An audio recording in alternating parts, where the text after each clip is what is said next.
agnostics, long-haired weirdos, short-haired weirdos, vandals, hooligans. The government, hug the government, love the government, hug the government, love the government, hug the government. Welcome to The Politics Guys, the place for bipartisan, rational, and civil debate on American politics and policy.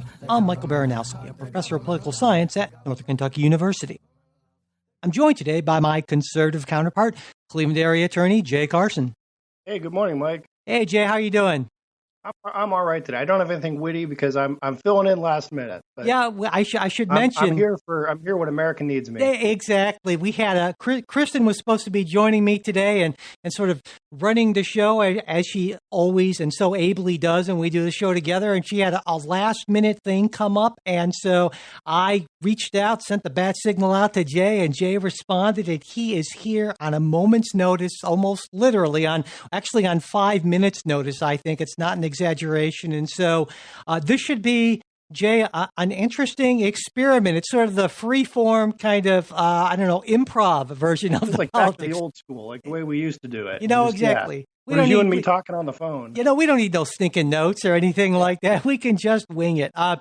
So this should be interesting, but we of course, I of course look forward to doing the show again with Kristen at some point in the near future. We'll get back to that. But for a while now, with Kristen out this week and with Trey out for other reasons for a little while, Jay, it's kind of hearkening back to the early days of the Politics Guys.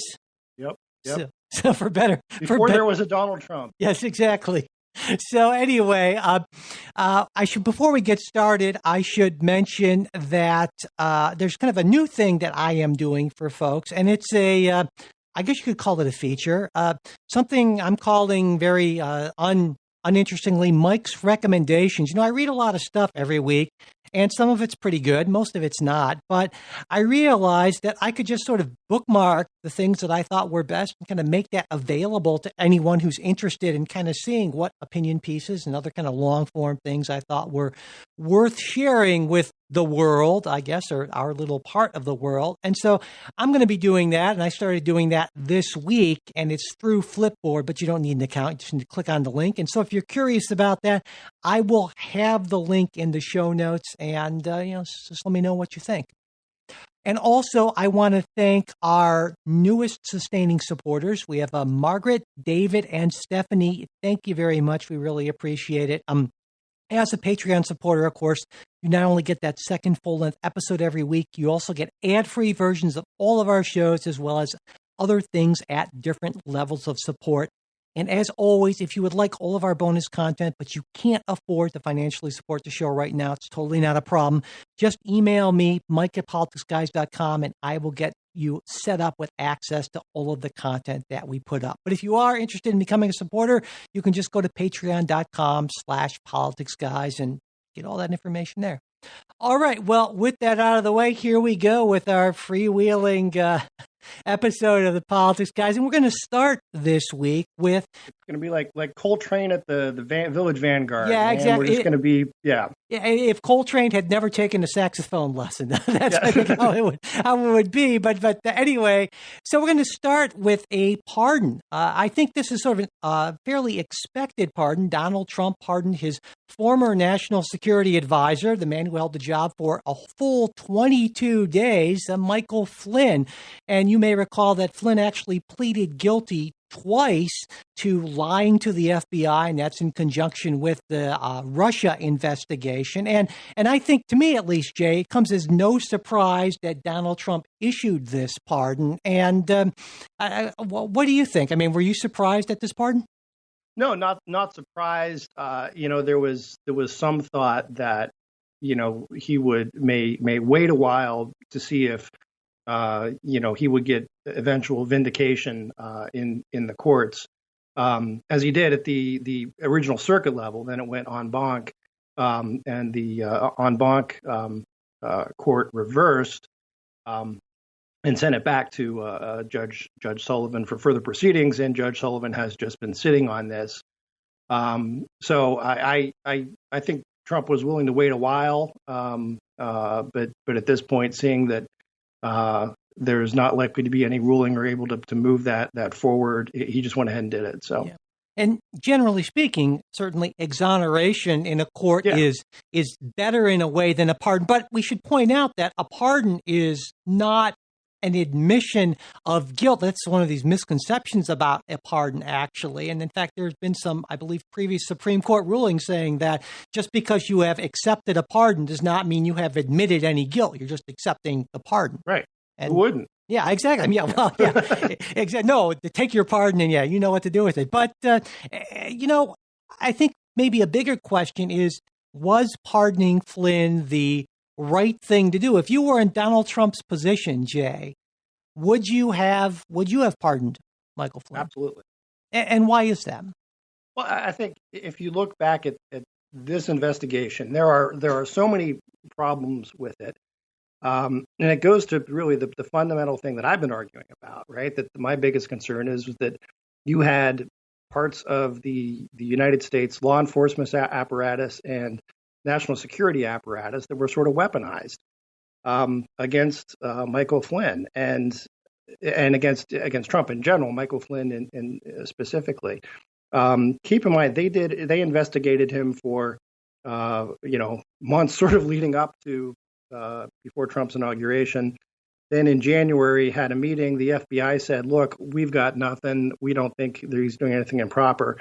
At which point, Joe Biden helpfully said, hey, how about the Logan Act? So, and then it was off to the races from there, where the FBI set up essentially an ambush, going to talk to him, not advising him that he was under investigation or that he had the right to get counsel, not running channels through the White House counsel as you typically would do, and doing this as they admitted, hopefully we'll get him to lie and we can either get him fired or prosecute him for that. So this investigation was really problematic from the beginning. If this whole thing was premised on Logan Act violation, which, as you and I have talked about a bunch of times, is I don't think ever been successfully prosecuted, and the only time it was unsuccessfully prosecuted was over 150 years ago. And more to the point, then also you get into the strange. I've put this challenge. I don't know whether I said this on the show or just yelled it out in the street at some point. But, if somebody can make the point of, like, let's walk through the elements of what Michael Flynn is supposed to have done and tell me which piece of evidence fits those elements, I'm happy to hear it. And I've never, to this day, haven't heard it. And again, my last point would be, look, even the FBI investigators who interviewed him came back saying they thought he told the truth, at least initially. And then they went back and said, well, maybe we can massage that a little bit. So, I mean, for all those reasons, and that's sort of the general reasons of justice, I think it's the right thing to do.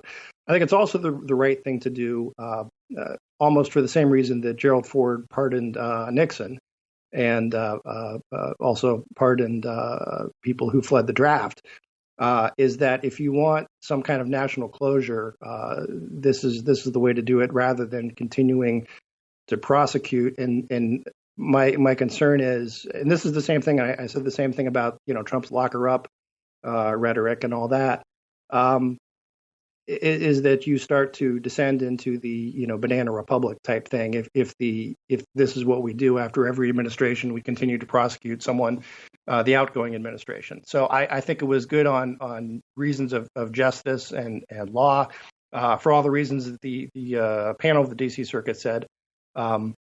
But also for reasons of sort of national closure, healing, all that sort of thing. Yeah.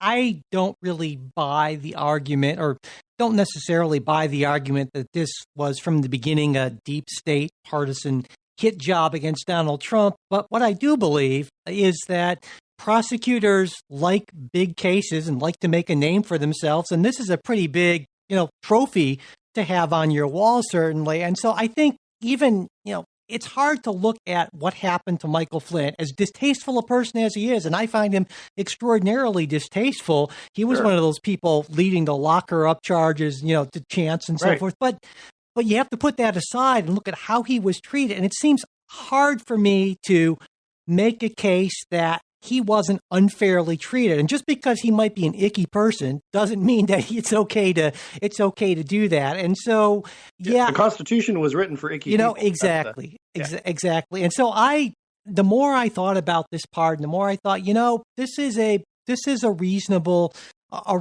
pardon, actually. And so I'm maybe you're surprised about that. I don't know, but I'm kind of I thought you'd come around there. When you and I mean, you are generally one who believes in justice and due process and all that. So yeah, So I think it was what I thought you would. Pretty clearly, it seems to me that Michael Flynn, they were just putting as much pressure as they could on him to get him to flip to other things, and he was used, I think, in a very disheartening sort of way, to say the least. And so I think this actually does serve the cause of justice, generally speaking. I guess the bigger question is pardons that are to come. My sense is that there will be more pardons to come related to these investigations. Some of them may be a little more questionable. We'll have to wait and see about that. But the biggest question is whether or not Donald Trump can pardon himself. Jay, instead of just reading all the think pieces about this, I said, I'm actually going to read the Constitution. I'm asking.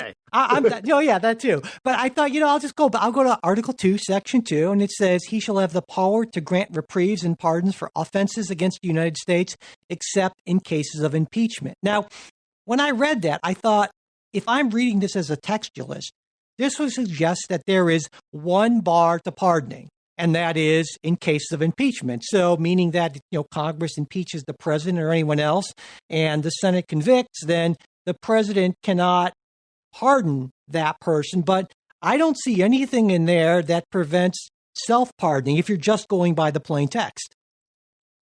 Again, having just spoken up. And no, my sense has always been, because remember, there was a debate back during the Watergate years. Could Nixon pardon himself? There was discussions during the Bush administration. Could Bush pardon himself? And because screwed Olivia. So the question has floated around before, and I think the general consensus has always been no, a president can't pardon himself. But nobody's ever tested it, right? And never gone before a court. My sense would be that your reading makes sense with the intent and the reading of the Constitution, that the only remedy against the president is impeachment. Right. And it also it's consistent with the general, and again, this is theories that have never really been tested, and but the general idea that, look, a sitting president can't be convicted, right, or can't be charged. You have to impeach him, and then he could be convicted, at which point he's not the sitting president and can't pardon himself anymore. So all that would be sort of consistent and seem to make sense. Because the argument I'm thinking is, well, the framers made one clear exception, and the fact that they did make one clear exception suggests that they were thinking about exceptions and chose to only make that one and not others. Right. Like for self-pardoning. Right. So it would be interesting to see what this court. A sensible reading. My guess is, I don't think Donald Trump would pardon himself. I don't think so either. Yeah. Because he never did anything wrong. Right. I mean, I think, if you're Trump, Trump pardoning himself would be, whether or not legally it's an admission of guilt, to him, he would sort of view it that way. And he would say, I never did anything wrong. There's no need for me to pardon myself, and move forward. So I don't think he'd do it just for, if you want to say legal constitutional reasons, if you want to say to prevent a sticky constitutional presidential question. Although I'm not sure what happens, right? How that gets to the court, right? He has to pardon himself, and then somebody has to try to prosecute him. Right. I see what you're saying. And at that point, he goes and says, "Hey, I've been pardoned." So that's how it goes up. And if you actually look at the cases against Donald Trump right now, there are like half a dozen that you might consider significant. Almost all of those are actually not federal but state cases. So he couldn't pardon himself for those. He can only do it for federal offenses. Yeah. And so and then there are these crazy theories that, he'll invoke the 25th Amendment, make make Mike Pence president for half an hour to pardon him, and then become president or resign a day earlier. It's like, wow, what are you smoking? And that's some crazy stuff. But I think so often, and look, you and I follow in this a little bit. There are people who write things, and their job is they have to write so much stuff every week, right? Yep. To get paid. We got to show up and talk about stuff. So sometimes you got to come up with something, and I think sometimes that you get this kind of speculative. Well, this is something that could happen. And Trump sort of enlarges the realm of possibilities of stuff that could happen, right? Stuff that you would say would not be under a typical candidate or president suddenly comes. Well, you never know.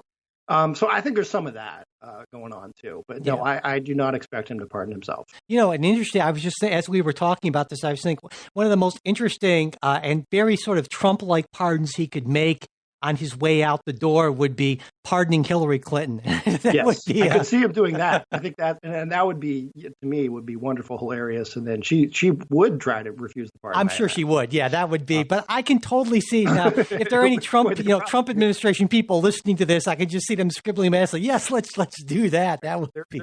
They're running the note into the Oval Office right now. Yeah, no kidding. Oh well. All right, then. Let's move on from presidential pardons and talk about what seems to be almost certainly going to be a presidential transition now that Emily Murphy, the administrator of GSA, actually did ascertain this past week that Joe Biden is the likely winner of the presidential election. And I got to say, Jay, I was pleasantly surprised by Donald Trump's two-tweet announcement about this, where he didn't throw Emily Murphy under the bus. He actually thanked her and was pretty gracious. I think I read that statement and I thought, well, that's like what a normal president or somebody would say. That's very un-Trumpian. Someone suggested maybe Donald Trump didn't write it. I don't know. It came out under his Twitter account in any case. And I wanted to get, to start with, I wanted to get your take on, were you surprised that Donald Trump essentially not only acquiesced, but said, yeah, I'm going to instruct my people to help out with this transition, and I'm not going to fight the transition process tooth and nail, as a lot of people thought that he might do? No, because as you remember, I've been predicting this will be the best transition ever. Yep. Just many people are saying this.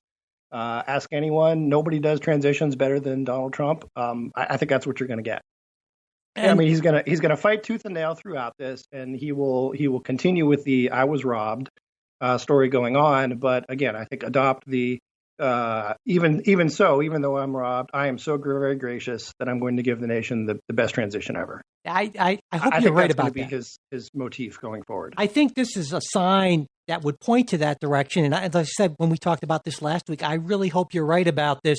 It was interesting. I thought this week, Trump the showman said, yes, I have decided whether or not I would be at a Biden inauguration, but I'm not going to tell you now. And I thought, right, exactly. Because he wants you to stay tuned. Exactly. Yeah. I mean, it's in his blood, basically, that sort of thing. Now, moving on to the more substantive elements of the transition, we're starting to see Joe Biden name, or at least name people he says he will be naming as his top picks. And I think of these picks, there are three that have sort of taken up a lot of the attention, and that would be Blinken, Secretary of State, Yellen for Treasury, and John Kerry, former presidential candidate, for his special climate envoy. And, to me, it seems like this is the Joe Biden that I expected. We're sort of seeing a lot of people from the Obama administration. We're seeing a lot of folks who have the deep experience, not really radical type folks. I mean, right. What I'm hearing from the progressive left is, these aren't exactly the folks that we wanted. We'd like to see them be a little more radical. There were plenty of people who were thinking, that for Treasury, we might see Elizabeth Warren. I think Bernie Sanders still thinks he might have a shot at Labor Secretary. I don't really see that happening. But to me, this is a positive sign that the Biden administration is going to be sort of a center-left type of administration, which is exactly what I had hoped for from it. Well, what do you make of these picks? So, yeah, well, first I was going to the joke on the Biden mental acuity. And this would be unfair, but yes, Secretary of State said, "Give me Abe Lincoln," and they said, "What? Who did he say?" Well, Blinken must be Blinken. No, but I'm kidding. Generally, I'm okay with these picks. Again, they wouldn't have been my first choice as a conservative, obviously, but they are mainstream. Yeah. So I posted that, and again, Janet Yellen particularly is I think comforting to me, because that was one of my bigger concerns, was that Elizabeth Warren had been sort of preaching really big changes to financial regulations that I believed could have very much hurt the economy, very much undone a lot of the American way of life. But but Janet Yellen is not that person. She's more of a technocrat. She certainly has the experience. I'm interested in your thoughts on. We had a conversation last week, 2 weeks ago, about Judy Shelton, whether she would have been too pliant. And this raises sort of an opposite question of would the Fed be too pliant to a Treasury Secretary who's a former Fed chief? Yeah, that's exactly the question. The main question I was thinking about. That we were talking about that last week, and now we have a situation where it's likely that the preceding Fed chair is going to be working very closely with the current Fed chair, and that's it's very much like hiring the outgoing boss as the lobbyist for the agency of the new boss. Yeah, I think the difference here is that this would be an issue of the Treasury being sympathetic to the Fed rather than the opposite. So it's not really a Fed independence sort of thing necessarily. It kind of works in the opposite direction here, I think. But so I think that Yellen is a perfectly acceptable pick. I would have liked to have seen her serve a second term as Fed chair, as that's been sort of the tradition. But Donald Trump, I guess he was considering that, but chose not to do that. But yeah, to me, this is a good sign. I think it's one of the many. Ironically, because she wasn't cutting interest rates fast enough. Exactly. Yeah. But I mean, I think that this is a good sign. I think that's why markets have reacted so favorably, for a lot of reasons, right? But I guess this also ties into the market sort of situation, is the fact that I find it very likely, at least, that Joe Biden is announcing these potential picks based on his belief that it's unlikely that he's going to have a Senate majority, and so he needs to work with Mitch McConnell and Senate Republicans to see what will actually get him 51 votes. And that means it's going to be more moderation in these picks. And I think that's a big part of what we're seeing. Well, and he could have, this is one of our topics for later on. I mean, he could also have read sort of the tea leaves from the election. That as much as the progressives certainly helped his campaign and he needed them, the whole progressive socialist type label did not play well in swing districts. Yeah, I mean, and especially if to the extent Georgia is still up for grabs, I think the better play for Biden is moderation, right? But the other thing I did want to say about Yellen, obviously there's nothing, there's no bar to having a former Fed chief as Treasury Secretary. But I just thought it's kind of fascinating that this has never happened before. Yeah, I guess you know what I mean. It's an interesting play. It's sort of like you didn't see it, but then after he does, you're like, well, yeah, that makes perfect sense. Absolutely. In terms of kind of coordinate, and that's I think one of the big advantages here is that even though the transition was delayed a bit, it's quite possible that nobody has ever been in a better position to make a smooth transition than Joe Biden is, because best transition ever. Well, yeah, but you think about it. Just 4 years ago, he was part of the executive branch, right? And he's got, as Donald Trump reminded us all the time, 47 years of experience. And so, under these circumstances, I can't think really of anyone off the top of my head who would be better positioned to kind of smoothly move. He's got the Rolodex there. Yeah, exactly. And I think in terms of the State Department, we knew that whoever Joe Biden was going to pick was going to be much more of an internationalist than anyone that was, that's been in that position in the Trump administration. And I see that certainly as a good thing. The climate envoy pick, Kerry, that's a lot of people might think that's just sort of a name pick, but if you know anything about John Kerry's record over a lot of years, he actually has been a very, very strong advocate for environment, and he's been involved in pretty much every major environmental piece of legislation or treaty back, really since the early 90s. So he's a good pick for that, and that pick doesn't require Senate confirmation. So I think that's a reasonable choice as well there too. Yeah, I have no strong feelings on the John Kerry environment. I mean, if you're going to, this is my jaundiced view of the world, obviously. But look, if we're going to have a climate envoy, it might as well be John Kerry. Right? As long as we don't have Elizabeth Warren running the Treasury, which to my mind does real stuff. Biden or Kerry can go around and make all kinds of speeches about the climate, and good on him. So let's move on. Well, not really move on exactly, Jay, but it seems to me that Joe Biden at least is signaling that he believes that he can work with Mitch McConnell and Republicans in the Senate. And, he does, of course, have all that Senate experience, but it occurs to me that the last time Joe Biden was actually in the Senate was 2008. And the Senate of today is very, very different, I would think. And so I'm wondering, it seems to me that it's hard for me to imagine Mitch McConnell not trying to obstruct anything that could potentially be seen as a win for Biden, because I look forward to 2022. And even though Republicans are defending more seats in the Senate, there are probably, by my count, only 7 truly competitive races, and they're about evenly split between Democrat and Republican held seats. We still don't know about the Georgia, who's going to win between Loeffler and Warnock. But based on past history, it seems likely that in 2022, Republicans, as long as they don't commit any unforced error, are likely to expand on their Senate numbers. And so my question is then, what incentive does Mitch McConnell have? Strategic, party power instead of not good of the American public incentive. Does he have to cooperate on anything whatsoever? And I wanted to get your take on that. Well, some of that, when we talk about Senate races nationally, but still they're local, right?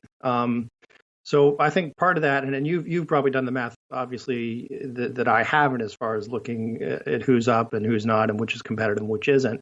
And to some extent, we don't know what's competitive until we see who the other candidate is. But there may be things that could be helpful to individual candidates in particular races that McConnell might want to get done. And I think there are some things that have been kind of left on the table that could get done.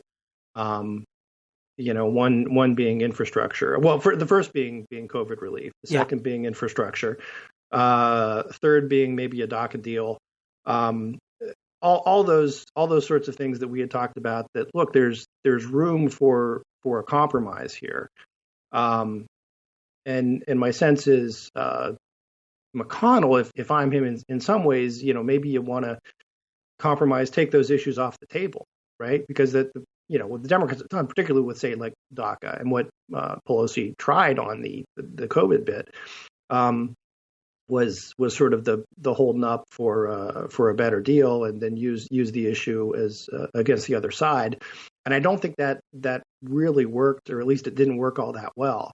My sense is there's going to be room. I don't think he's obviously he's not, Mitch McConnell isn't just going to roll over, right? But I think there's going to be room for compromise, at least in part, right, on these sort of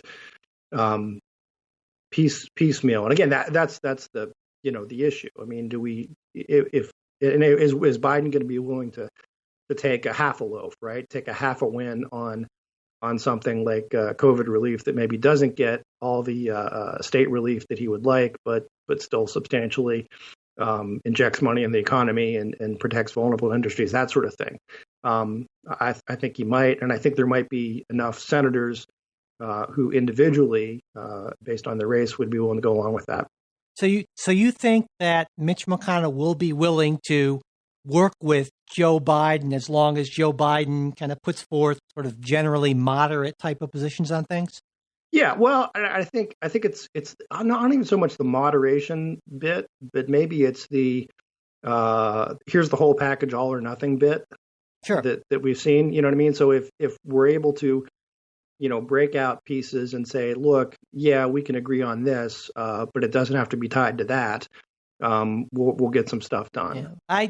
I wish I were that optimistic. My sense of things is that we'll have budgets that will get passed, and the debt ceiling will be raised, and and there will be some, I guess, at some point, some smaller than ideal COVID relief. But aside from that, that's all we're going to get until 2023, because I think Mitch McConnell, just like we said, his main goal was to make Barack Obama a one-term president. I'm fairly certain he wants to do the same thing and believes that his position is going to be a lot better in 2023 than it will be in 2021 and 2022. And so he's going to obstruct, I would think, he and the congressional Republicans are going to obstruct everything possible, except, I think, for Biden executive branch nominations. I think he's going to allow those to go through, but I don't think judicial nominations. I think we're going to see unprecedented obstruction of even district court nominate, which usually those go through pretty quickly. It's the circuit court, but I think even those are going to slow to an absolute crawl, and we're going to see something that we have not heretofore seen. That's my prediction, unfortunately. Yeah, I guess, we'll have to see, right? And my sense is judicial nominations will kind of take one judge at a time. There was a strange very statement slowly. Sorry, there was a sort of a weird statement that I read this morning that came out from the Biden camp about the type of judges he wants to appoint, and it was one of these, and I don't have it in front of me. But it's sort of, well, not judges that will decide the result, but will understand, won't rule against the poor and the oppressed and all this sort of thing. And it was a very, again, sort of, weird.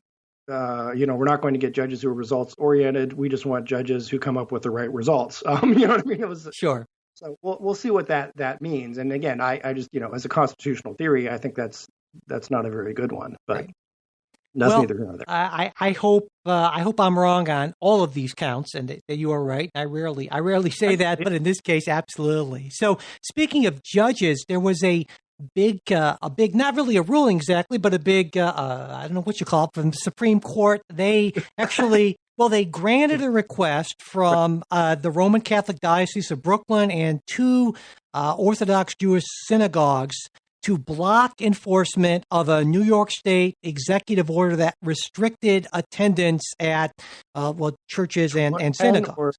10 or 25, depending on the zone. Yeah.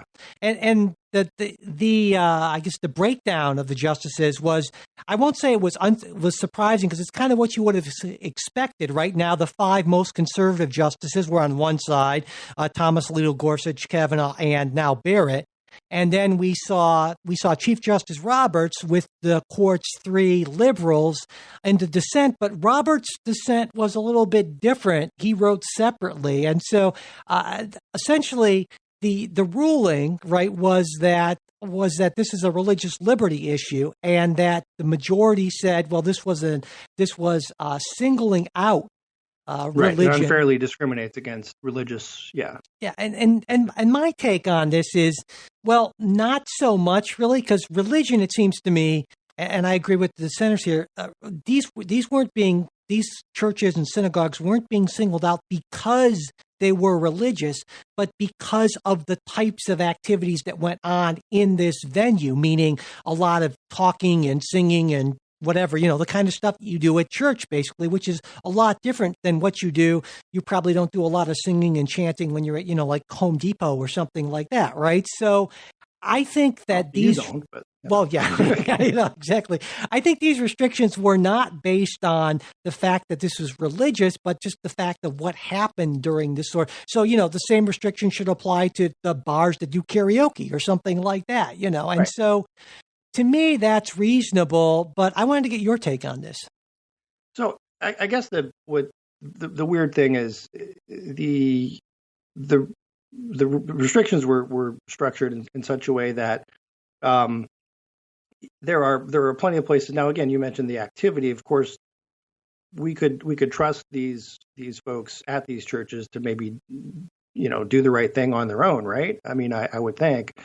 And I don't know. So many churches have become, maybe most churches, I would say, become virtual or have done things with social distance. They've figured out a way to do things safely. Just like restaurants have, just like bars have, just like, as I think Gorsuch said, strip clubs have. Well, let me, but before you go further, let me just stop just for a minute right there and say, I think that there are a lot of people, especially on the right, who would say that, no, that's exactly the problem, is that we have trusted people to do that and hope that they would make the right decisions. And they clearly haven't in many cases. And that would be fine if it just affected them, but it affects other people who are close to them, just like, hoping that people would do the right thing over the holidays and not get into big gatherings. And we've seen that, millions of Americans decided not to make that decision. And it's very likely that we're going to be seeing the consequences of that in increased positive cases and increased hospitalizations and increased deaths in the weeks and months to come, which is why many people on the left especially feel that these orders, while unfortunate they have to be issued, do have to be issued in the name of public safety. Yeah, but again, I think that sort of comes down to if you're going to say we're going to base this on the activity that you're doing, and base it against houses of worship. I guess maybe my first, going back fundamentally, the freedom of religion is the first one, right? It is the first freedom mentioned in the Bill of Rights. It's to me, I don't know if it was intentional or just weird serendipity or an act of God that this decision came out on Thanksgiving Day, right? Which celebrated essentially pilgrims who did some stuff, crazy stuff that you or I would not consider doing for the way we want to practice our religion, right? Yeah. I'm going to risk my life and travel across the ocean in a boat that may or may not make it, and live in a place where there's nobody else except Indians who don't really want me there, and we have no sense of how we're going to do this, because I'd like to practice a slightly different version of Protestantism. Right, that's sort of unthinkable to us today, but that's one of the bases on which the country was founded, and it's in the Constitution. And look, the Constitution doesn't say you can't discriminate against religion unless it's something really important, or unless there's a virus going around. So, and I think that the opinion says that it says, look, there could be some reasonable restrictions that you could put on churches, on places of worship, but they have to be calibrated, and they have to be in sync with what you're doing in the secular world as well. Yeah. And this is tougher. I mean, I guess say if you have, and look, I think you could make a good argument that if you have a small, one room church, that's a different situation than if you've got some sort of big mega church that can seat 1,000, and you say, okay, well, we can seat 1,000. Let's have 250 people in here, and you do your thing completely socially distant, and it would all be fine. A smaller place may well only be able to accommodate 10 people, but the regulations didn't do that, and I think that's sort of the piece of that the court looked awry on. And you're right, Roberts sort of ducked a little in sort of essentially saying the case is kind of moot. Well, I wanted to ask you about that because, right, there was a lot of interesting back and forth between Gorsuch and Roberts on this. Got a little snippy, but I wanted to raise that issue because Roberts seemed to me, you could make the case, was arguing against what some would call judicial activism. He's saying, there's not a case here, so we don't need to decide this, and we shouldn't get in this. And Gorsuch basically said, well, why not? Let's do it. There's no reason we shouldn't. And is this an example of conservative judicial activism? No, this is sort of, and I'm going to read exactly what Robert says, and he says, well, it may well be that the restrictions violate the free exercise clause. Not necessary ever for us to rule on that serious and difficult question at this time. Governor might reinstate the restrictions. This is one of those. I think the argument is it's capable of repetition but avoiding review, which is sort of a exception to standing questions, and it's very similar to I think the way Roberts ruled in the New York gun case, right? New York had placed some restrictive restrictions. You see, it was just it was almost like restrictions. Yeah, it has to be the gun has to be taken in various pieces, and it can't be. It was essentially It was. And then the case was appealed, went to the Supreme Court. At that point, then New York backed off and said, well, we're not really enforcing this, and we're changing it. So there's nothing there for you to rule on, and we've mooted the case. And that's essentially what the court held. But I think there is something to being able to lay out sort of black lines that the government can't do this, and it's one of these government can't do this and then until they get caught, right? And I think that's this I think there's a good argument that this is a capable of repetition but avoiding review type scenario, because the governor could snap back the restrictions tomorrow, and then we go through the court again, and I'm backing off. Cases are down. Right. And yet throughout, you could have a whole course where if someone were so inclined to simply hassle the religious community, you could use that process to do so. Yeah, this is a tough one for me because I do respect the fact that when we're talking about a fundamental constitutional right, that strict scrutiny applies. And so, how compelling is the interest, and are these restrictions? Right. How close is that means ends fit? And so those restrictions that has to be as narrowly tailored as possible. And so when you're looking at, I would think that the best thing that could happen would be that New York or the executive order is rewritten in such a way that it's slightly less restrictive but just still restrictive enough, if you will. And I think Kavanaugh points that out, where he says, look, we've had all these other states that have passed other, some restrictions on religious gatherings, but they've done it with less of a blunt instrument. Yeah, I think so. And before I move on from this, I got to say that even though I don't agree with Gorsuch on this one, he did have the killer line, and I have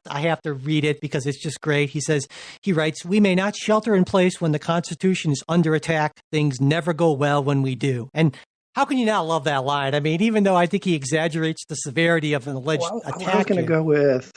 There was another really good line. He was pretty good in this one. Yeah, Hang on. I'm pulling it up, people. I'm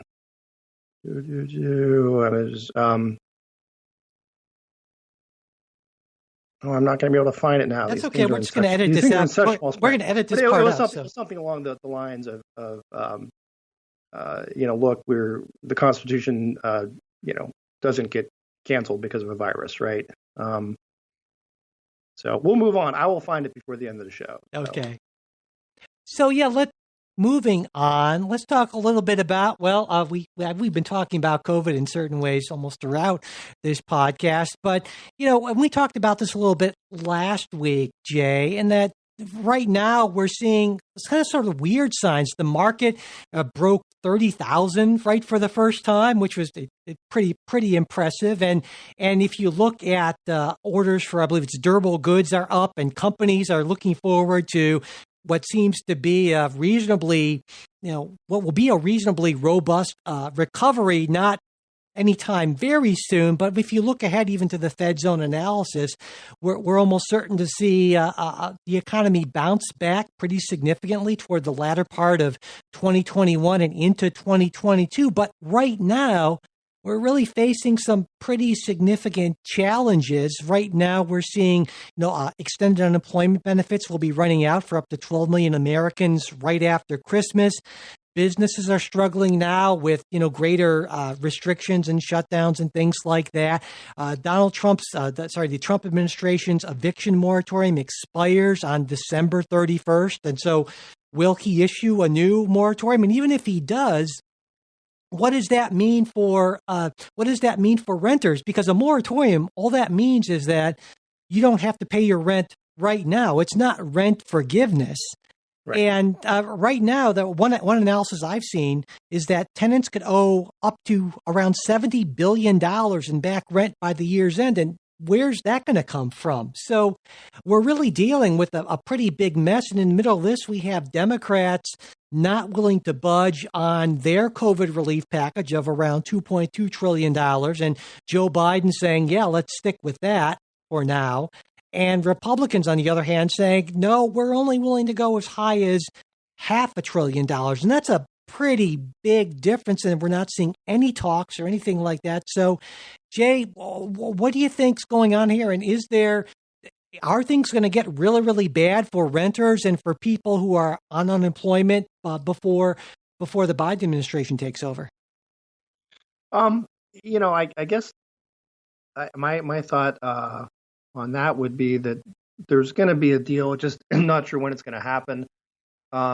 If the eviction moratorium runs through the end of the year, then you're down to 21 days until Biden could put in a new moratorium.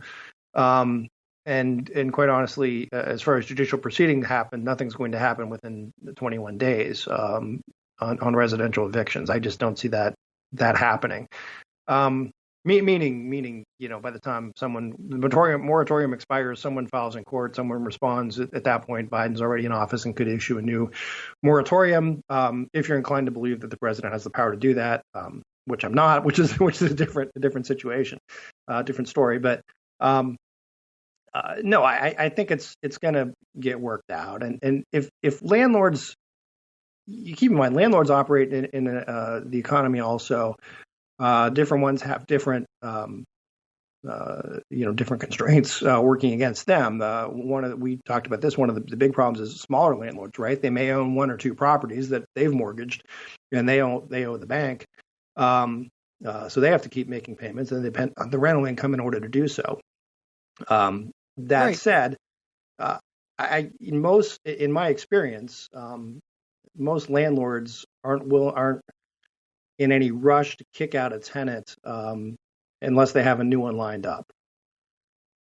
So my sense would be, the vast majority of places would say, look, unless there are someone they know who can come in and rent and pay, I think they'd be more likely just to make a deal with their current tenant, and you work out the excess over time or something like that. I think that's probably the best way to do it, rather than a national big federal policies, but make some of the money available through a stimulus or aid, and then let these private parties work it out themselves going forward. So, I mean, I guess my point here is that this is not a solution. And, let's say you're a renter and you can't afford to pay your rent. And let's say your rent's, just for my math's sake, $1,000 a month. And so you can't afford to pay that for 7 months. Well, then all of a sudden the moratorium ends and you have a bill for $7,000, and maybe your landlord is willing to work something out with you, but maybe your landlord isn't. And all of a sudden you obviously couldn't pay because you lost your job or your hours were cut or whatever. And so all of a sudden you go into a situation where you're worse off than ever. And so to me, the solution to this is a pretty obvious one. And that is relief.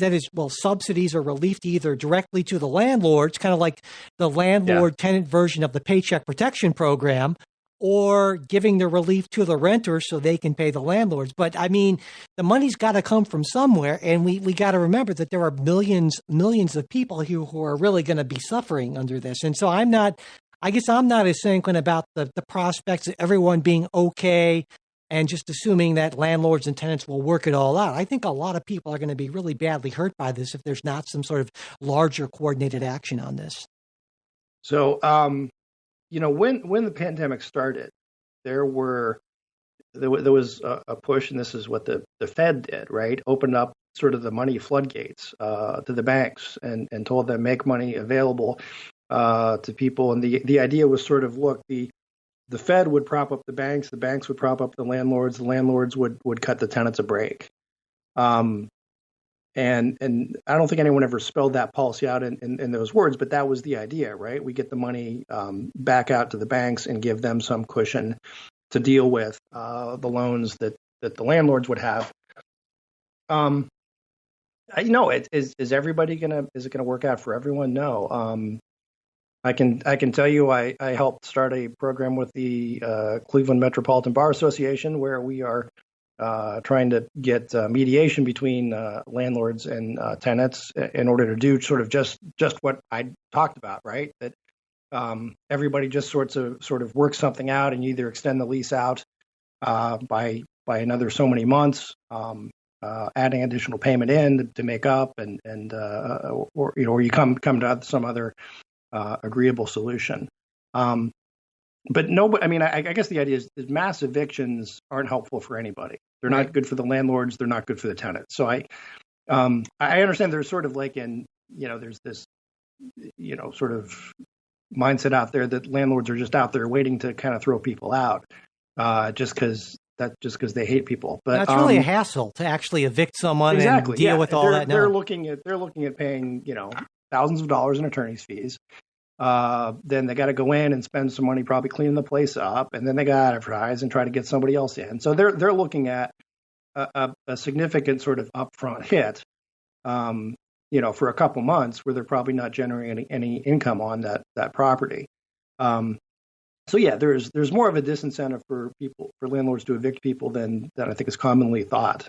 Yeah, I'd like to think that I think that probably the Trump administration will extend the moratorium. It would be pretty colossally awful if they didn't. And then the Biden administration will extend it further until something can be worked out. And I hope that something includes at least a certain amount of money, a reasonable amount of money in income-based, means-tested rental assistance, or whether that goes to landlords or goes directly to people. I mean, that's the sort of most that's the kind of stimulus that works best, in fact, because that money gets spent very, very quickly, as opposed to, say, last week, remember we were talking about student loans. I mean, it would be way better to put $100 billion into renter assistance than it is to put it into forgiving student loans or something like that. Yeah. I think you would agree with me there. You're unusually sensible today.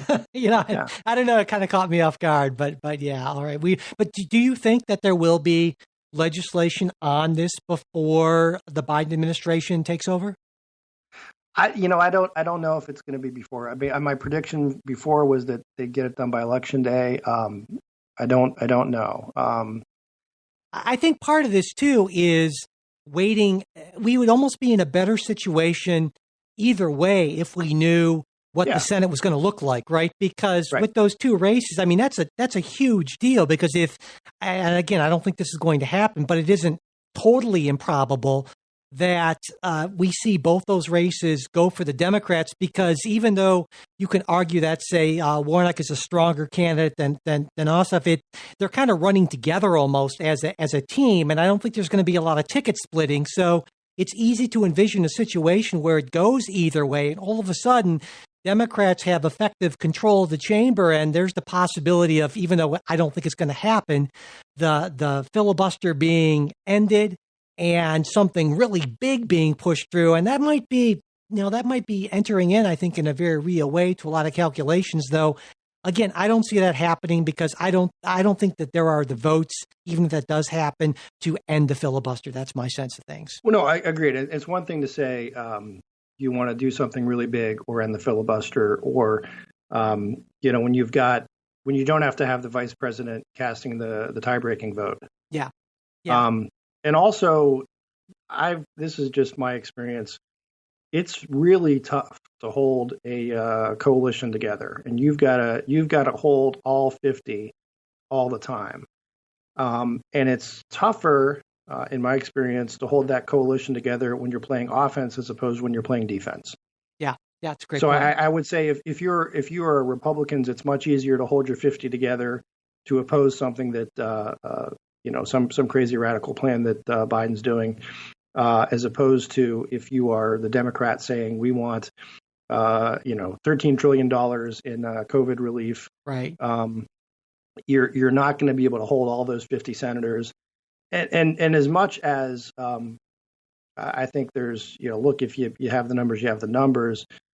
I think there's going to be reluctance to having Kamala Harris showing up every other Tuesday to break a tie. I think there's other political reasons where that's after a while that's not going to be looking good. I mean, you want to have her in reserve for the big ones, but you can't go to that well all the time, I don't think. And, as we talked about a while ago on the show, that it's a lot easier to say, I'm going to vote to uphold the traditions of the Senate and keep the filibuster, as opposed to putting yourself in a situation where you're the swing vote on, a program that might be trillions of dollars, hugely influential and transformative in a better or for better or for worse, right? So I think the safe route is to say, no, let's just keep the filibuster so we don't have to take those hard votes, and there are going to be enough. Well, and I think that does apply to just the general bargaining also, right? Even if we're just talking about, well, is the new stimulus, is it going to be $2 trillion or is it going to be 1.5 trillion? There may be a lot of folks, moderate Democrats, who would say, look, I think we can get the one done. Why should I really stick my neck out and make a big deal over this extra amount? At some point, the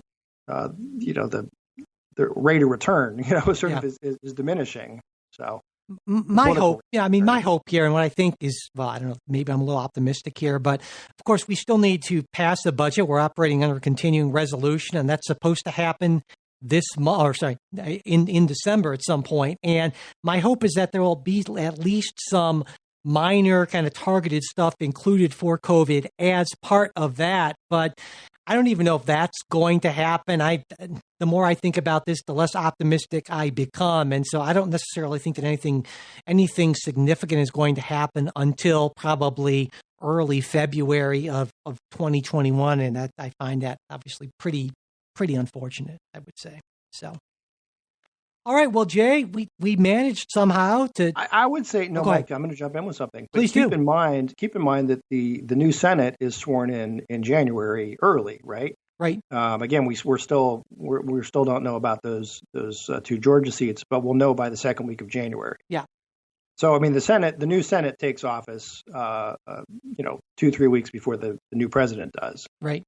So there is that also, that we're closer than you think. Yeah. I would be pleasantly surprised, if anything happened before February. But again, this is going to be the I hope I'm wrong and you're right show, Jay, I guess, because once again, I hope I'm wrong and you're right about this. So anyway, we managed, Jay, to make it through the entire sort of improv last-minute version of the show without, I think, doing too horribly bad. So thank you again, Jay. I really appreciate you joining me. And there's still more that we didn't get a chance to talk about, which we will talk about on the bonus show, like Sidney Powell's Kraken massive lawsuit where apparently wasn't run through spell check. But we'll talk a little bit about that. We'll talk about election legitimacy, and is this really unprecedented? Let's look back at 2016 and see kind of where Democrats were there. Also, we'll talk a little bit more about those Georgia runoff elections and a theory about why Joe Biden seemed to have no coattails in 2020. That's related to COVID. And we'll also take some listener questions as well. And so if you are a supporter, that will be there for you in the in your supporters feed by the time, well, not by the time you hear this, but on Tuesday, actually, that will be there. And if you're not a supporter, you can become one by going to patreon.com/politicsguys. And again, remember, if you can't afford to become a supporter, but you'd like all that bonus content, just send me an email, mike@politicsguys.com, and I will get you all set up. Also, if you haven't already subscribed to the show, that's a big help. We would appreciate it. And if you leave ratings and reviews, and especially if you share episodes on social media, that makes a big difference. And if you have just a general question, comment, correction, gripe, manifesto you want to share with us, mail@politicsguys.com.